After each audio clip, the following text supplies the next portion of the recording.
Сайн мэцгаанаа шинэ бичлэгээр уулзчаад баяртай байна. За энэ удаагийн бичлэгээр хэдүүлээ дэлхийд эмэгтэйчүүдийн эрх хамгийн их зөрчигдөг улс болох Афганистаны талаар ярилцсан. Тэгээ сүүлд ер нь ямар хууль эмэгтэйчүүдийн эсрэг баталж байгаа? Яагаад ийм хууль батлаад байна? Нөхөр нь хууль ёсныхоо дагуу эмэгтэй эхнэрийгээ зодох бүрийн эрхтэй болчлоо. Хуулиараа хүлээн зөвшөөрөгдөг болчлоо. За энэ бүхний талаар цаг хугацаа баримт нотлохооны дэс дараалтаар хэдүүлээ ярилцсан. Нэлээд чухал сэдв болохоор бичлэгээ дуустал нь үзээрэй гэж хүсэж байна. За ингээд бичлэг рүү орцгоё.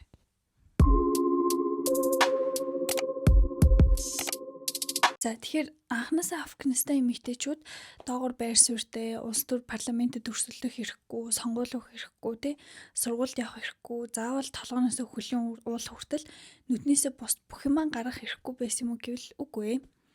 За энэ бүхэн хаанаас эхэлж вэ гэх юм бол одоо би та бүхэнд энэ 1970-80-аад онд Афганистан эмэгтэйчүүдийн өмсөжсэн хувцснуудыг харуулж байна. Тухайн үеийн зурагнууд эндээс ер нь юу харагдж байгаа гэхээр эмэгтэйчүүд тухайн үедээ ер нь 1979-с 89 оны зөвлөлтийн дайн болохоос өмнө яг л Европын охтууд, Америк охтууд, Монгол охтууд хүссэн хувцас өмсдөг, хүссэн сургуультай явдаг, боловсрол эзэмшдэг. За ингээ улс төр нийгэмд эслэх байр суурьтай, дуртай спортоор хичээлж чаддаг тийм эмэгтэйчүүд байсан байгаа. Тэг зүгээр юм шашин ислам энэ бүхэн хаанаас буруудаад яагаад одоо ийм нөхцөл байдалд хүрвэ гэхээр сая хэлсэнчлэн 1979-с 89 оны хооронд зөвлөлтийн дайн болсон. Энэ дайн Афганистанчууд ерөөхдөө оролцсон. За энэ дайны дараа иргэний дайн 1990-ад онд Афганистанд бий болоод ер нь бараг 10-20 жил дайны нүүр үтсэн улс маш их эмх замбраагүй, эдийн засгийн уналттай ийм нийгэм бүр ингээд оронгороо ирсэн байсан. За энэ үед болохоор талибанчууд гарч ирээд төрийн эрхийг өөрсдөө гарт авсан. Талибанчууд гэдэг нь ямар хүмүүс юм бэ гэхээр эдгээр бол нэм шашны бүлгэм толгол эдгээр биш. Яг ийм төрийн эргэлт хийсэн нэг ийм босогчд ахгүй юу.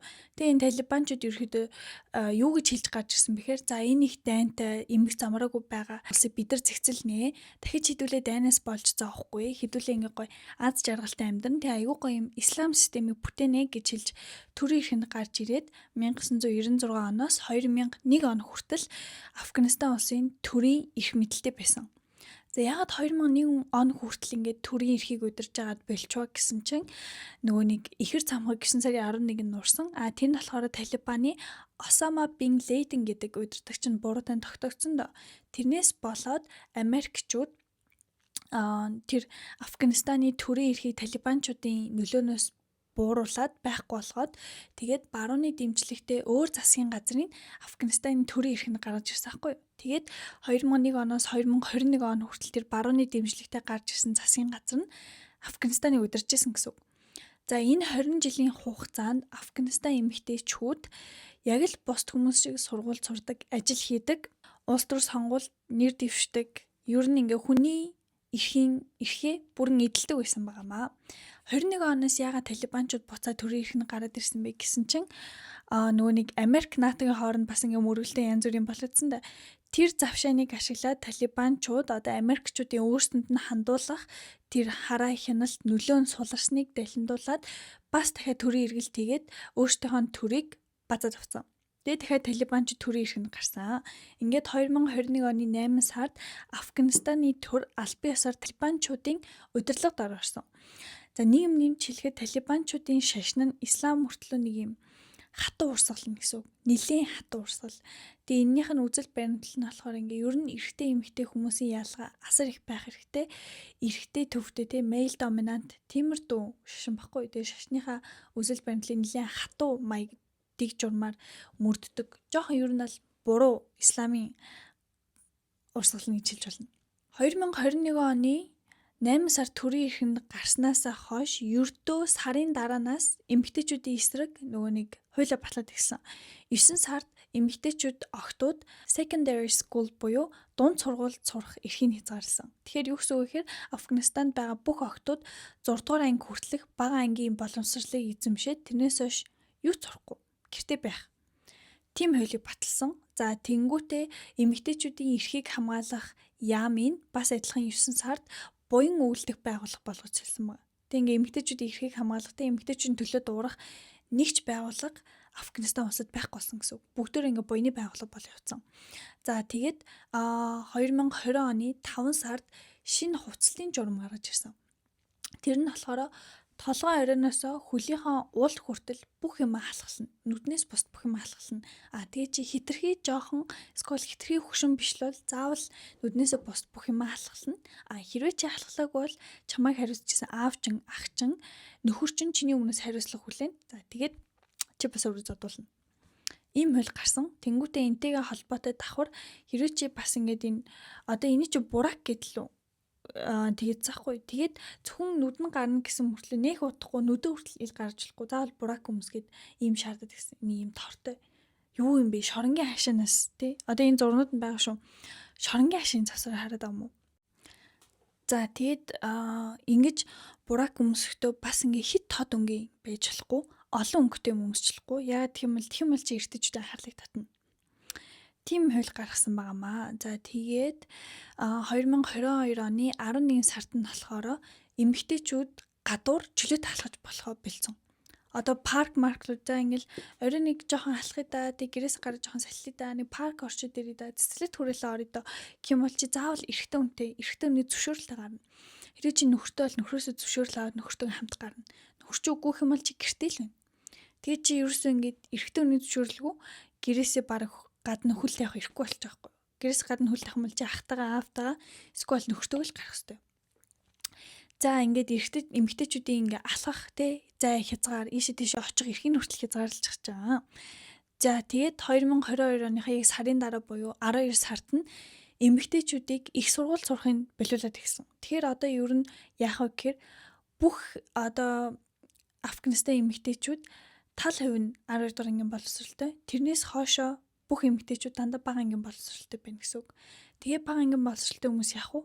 Мэдлэг байхгүй, өөрсдийн эсэргүүцэхгүй, илүү удирдахад амархан болж байгаа гэсэн үг. Тэгээ ингээ их сургууль сурахгүй харч одоо хичнээн ахлах сургууль төгсөө яах юм те мэрэгчлгүй, ажиллах газаргүй, дипломгүй болж байгаа гэсэн үг. За ингээд дараа оных нь буюу 2023 оны 7 сард гоо сайхны салаанд их хааж гисэн. Яагаад вэ гэх юм бол тухайн үед за ингээд сургууль хаагдчихлаа, их сургууль хаагдчихлаа те. Тэнгүүд гоо сайхны салон л одоо эмэгтэйчүүдийн хамгийн олоолаа ирж үйлчлүүлдэг, хамт юм ярьдаг тийм газар нь байсан болохоор бүх гоо сайхны салонуудыг албан ёсоор хаасан. Тэр үед нь 60,000 Афганистан эмэгтэй ажиллаа алдсан, ажилгүй болсон гэж байна. За тэрний дараа 24 оны 9 сард энэ бас маш их тухайн үед хуйлан гарч байхдаа дүүлэн шугам болж исэн. Эмэгтэйчүүд гадуур гудамжинд чанга ирж болохгүй. Ярихтаа зүгээр одоо чинь би ингээ гудамжинд би нэг алим авъя гэж хэлж болохгүй. Би алим авъя. Би тийш явчаад ирье. Ингээ шивнж ярина. Яагаад гэвэл миний хоолой миний хажууд байгаа өөр эмэгтэйд эрэхтэй сонсогдох эсгүй. Тэг ингээд ярих эрхээ хүртэл хязгаарлуулаад зөндөө үеийн Афганистан эмэгтэйчүүдээс өөрсдөө хэлжсэхгүй. Бид нар бол зүгээр явдаг цогцос боллоо. Бид нар дураараа гарч алхаж чадахгүй. Бид нар ингээд эрхтэй хүний зөвшөөрлөө юу ч хийж чадахгүй. Бид нар сурч боловсрох эрхгүй байна. Тэгээ одоо бид нар бүр гадаач ярих хэрэггүй боллоо тий. Тэг бүр ингэ шивнж ярина. Дөнгөж сая 2025 оны 1 сард 26 оны 1 сард ямар хууль гарсан бэ гэхээр эрэгтэй хүн албан ёсоор нөхөр нь эхнэрийгээ зодож болно. Зодохдоо зөвхөн ясыг хуглаагүй. За тэгээд нүүн ингэ зүссэн ий шарах байдаг да. Тийм шарахгүй л чи эхнэрийгээ тэр эмэгтэйг яач зодсон бол. Нөхөр нь эхнэрийгээ. Тэгээ за би энтэй холбоотой дэлгэрэнгүй мэдээлэл нь уншиж үгүй заяа. Тэгэхээр чи ингээд зодуулаад хөхөрсөн байна уу? Амар хөвцсөн байна уу? Хэрэг айсан чинь бүр хинт ч хамаагүй. Яг чиний ингээд сая хэлсэн те хоёрхан нөхцөлтэй яс чинь хугарсан бол ийм ил зүсгцэн онгорхоо шарахтай бол энэ ингээ хууль үйлчлэнэ. Гэтэ чиний яс хугарсан бол нөхөрчин хамгийн ихтэй 15 хоног шорон цуна. Тэгээ бас энэ ингээ нийгмийн байр суурьтай холбоотой заяа. Жохон юм хэцүү амьдралтай нийгмийн доогуур байр суурьтай нөхөр ах юм бол хамгийн ихтэй 15 хоног шорон цуулаа. Жохон өндөр нэлээ өндөр гайгүй нийгэмд эзлэх байр суурьтай ах юм бол сануулга аавна. Эсвэл бол хөшөн чи бас арай ч ингэж зодж болохгүй шүү. Ингэж зод гэсэн зөвлөгөө аавна. За окей за ядаж энэний юмнаас 15 хоног те ганц 2 хоног ч гэсэн хол бай гэд шүүхтэр тэр нөхрөөгөө чи дагуулаа очлоо штэ.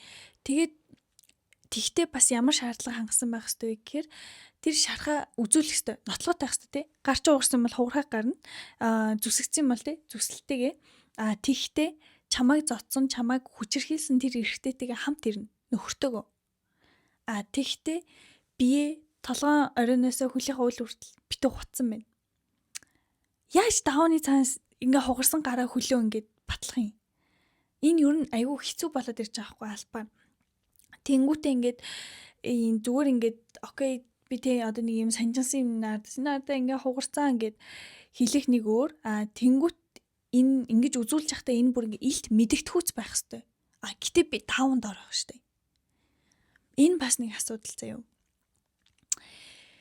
Тэгээд бас нэг юм хэм бол эмэгтэй хүн нөхрийнхөө зөвшөөрлөгөө төрсөн гэрлэг очихлохгүй.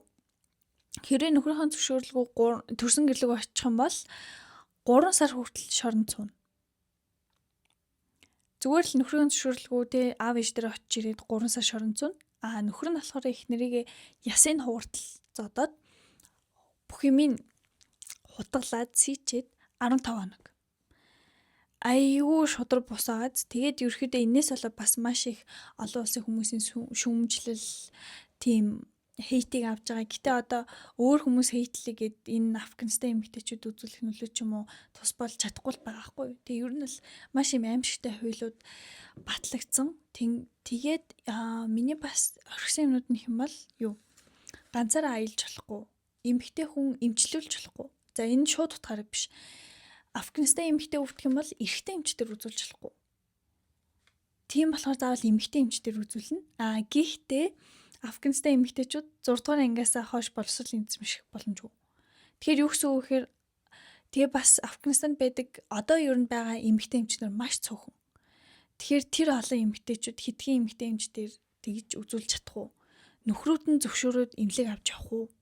Тийм болохоор одоо Афганистан эмэгтэйчүүд нөхрийн зөвшөөрөггүй бол эмнэлэг авч явахгүй бол яаж нөхрийнхөө зөвшөөрлөөр эмээсээ ороод те им авах хэрэгтэй болж байгаа гэсэн үг байхгүй юу? Чи ийм юмнаас болоод би ч өвдсөн юм байна. Тэгэхээр хоёлаа ингэж гам байрна, ийм хэрэглэн. Инг өстой юм шүү гэсэн зөвлөгөө авахгүй зүгээр л за энэ өвдөд байгаа болохоор ий бууч таач гэдэг юм уу те. Яг нэг team сэтгэлгээтэй маш олон эмэгтэйчүүдийг бий болгож ийн гэсэн үг. Ажил хийж болохгүй. За тэгээд олон нийт цугсан газар байж болохгүй. Өндөр өсөлт өмсч болохгүй. Яа гэх юм бол так эрэгтэй хүний анхаарал татна. Тэгээд эмэгтэй хүний ерөөсөө юу хийх вэ гэх юм бол хүүхд гаргана. Гэрээ цэвэрлэн нөхрийгөө ажилласны эрэхтэн сайхан хоолтой байж. Тэгээд нэг юм ярьслага байхгүй одоо гадаад хүн Афганистанд ирээд тийм ярьслага хийж байгаа. Тэгээд та нар ер нь юу идэм бэ гэж эртэж насуусан. Жөө бид нар хамаг юм хийдэг. Манай эхнэрүүд өстой queen те хатан шиг байдаг штэ. Тэд нар ингээд юу яадаг вэ гэхээр бид нар ингээл гараал ажиллаал мөнгө олоол те. Тэд нар ингээд идэх хоол өмсөх хувц бүх юм хийж өгч байгаа. Эхнэрүүд болохоор queen зүгээр л ингээд хүүхдүүд өсгөл ингээд бичдэг. Тэгээ тэдний сэтгэлгээ нь болохоор яг тийм байхгүй. Эрэгтэй хүн ажил хийж байгаа, сурж байгаа бүх хэцүү юм хийж байна. Эмэгтэй хүн яах вэ те? Гэртээ амарч байна. Бидний олж өгсөн мөнгөөр хувц авж байна, хоол идэж байна. Ингэ болоо. Тэнгүүт нэг эрэгтэй ирж байгаа байхгүй Афганистан эрэгтэй. Би эхнэрээ 2 сартай жирэмсэн багт нь нуруул нь хитрхи чанга цогсноос болоод манай эхнэр ингээд хүүхдээ алдцсан. Тэгээ би тэр үрлийнхэн дараа айгүй их ботсон гэж аахгүй. Тэгээ би ч юм бас ингээд бас хөрх гимжсэн юм байна да. Тэгсгүй энэ нэг л биш байна да гэж ботсон юм бол өсч үгүй. Тэр ихт юу гэж ботсон гэсэн чинь ер нь би ингээд бүх юм хийж өгч явах яа намайг уурлуулад байгаа. Тэ эн чи харин ч ингээд нөхрөө уурлуулахгүй байх хэрэгтэй байтал намайг тэр хэмжээнд уурлуулсан тэр эмэгтэйгийн буруу байхгүй юу? Намайг тэр хэмжээнд уурлуулах гэсэн бол тэ хүүхдэд төрүүлчихлээсэн тэгж зулбахгүйсэн. Өөрөө л намайг уурлуулсан гэж ярьжсэн. Солиотой газтэй. За нөгөө талаас нь талибанчууд өөрсдөө юу гэж үзэж байгаа юм хэрэг эрэгтэй эмэгтэй хүмүүсийн ялгаа асар их байх хэвээр. Ер нь эрэгтэй хүн төвтэй байх хэвээр. Тэгээ ер нь л эмэгтэй хүн маш эмх замраагүй байдал үүсгэдэг болохоор тэр боломжуудын бүгдийг байхгүй болч тэ. Эмэгтэй хүн зүгээр л ингээ хөшигний цаана хүүхд төрүүлэл нөхрөө халамжлаа байж хахад болоо. Тийм бол тэр эмэгтэй ингээд хүмүүсийг сатааруулахгүй, эрэгтэй хүмүүсийг хөгжил садаа болохгүй. Тиймэрт үзэл бодолтой болохоор энийг арга хэмжээндээ авж байгаа гэсэн ухааны юм ярьжсэн. За тэгээд Афганистан бас нэг заваа юм байдаг. Энийг юу гэж уншсан бэлээ? Баша Бази. Юу вэ гэхээр баян хөгшин эрэгтэйчүүдэд залуухан хөвгүүд яг эмэгтэй хүн шиг хувцлаад эмэгтэй хүн шиг ингээ өсмөс нүрэ будаад ингээ бүжиглж өгдөг заяа. Тэгээд тэд нар юу гэж итгэдэг вэ гэхээр за юм эмэгтэй хүнтэй дотны харилцаанд орчихсноос ийм залуухан ирэх таних ийм хөвгөттэй ингээд харилцаанд орох нь илүү ариухан, илүү сайхан зүйл гэж боддог гэж аахгүй мэдрэл мутагаас тээ. Юу вэ? Тэгээ ер нь нэг иймэр дүү байна. Тэгээ та нарын үзэл бодол ямар дүү байна? Үзэл бодлоо гоё хуваалцаарай. Тэгээд сая цагаан сар болоод нааши цаашаа гадуур дотор яваад бичлэгээ хийгээгүй жоохон завсарчлаа. Тэгээ одоо гайгүй завтай болсон болохоор ер нь янз янзын бичлэгүүд орно. Тэгэхээр хідүүлээ лайка дараад цапа дарахаа бити мартаарай. Тэгээд миний Instagram аккаунт энд байгаа. Тэгэхээр Instagram-ыг маань бас дагаад гоё сонирхож болно шүү. За тэгээд дараагийн бичлэгээр уулзлаа. Баяртай.